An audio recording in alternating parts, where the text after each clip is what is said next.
I want to clear out some confusion when it comes to rounding your back.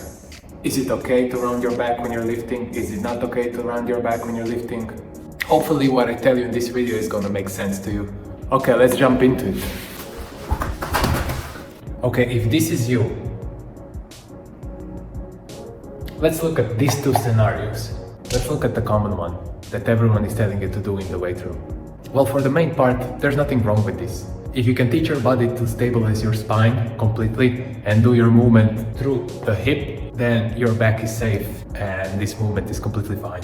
If the muscles that support the spine are strong enough, then your discs are safe. And this is a perfectly valid position. Now let's look at this position. Is this position valid? This position is fine, but only if your spine has proper mobility. Now let me explain.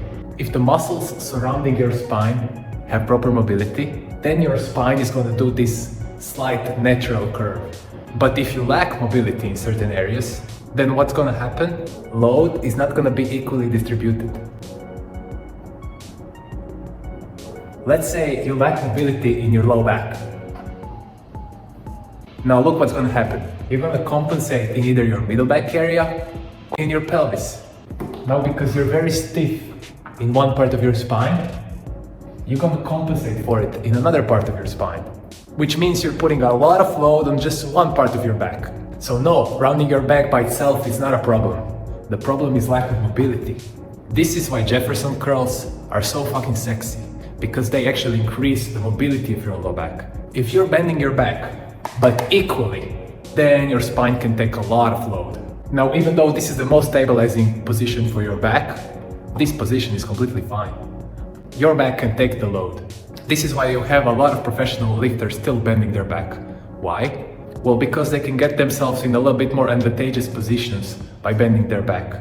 They can put the bar in a better position. And slightly bending their spine is not going to injure their back. Okay, now look what's interesting. If you're doing this and you lack mobility in your hips, well, good job, you're going to fuck up your low back. If you go deep, that is, you're going to get that ugly pelvic tilt. Butt wink. When doing Jefferson curls for the first time, some people might not even be able to round their low back.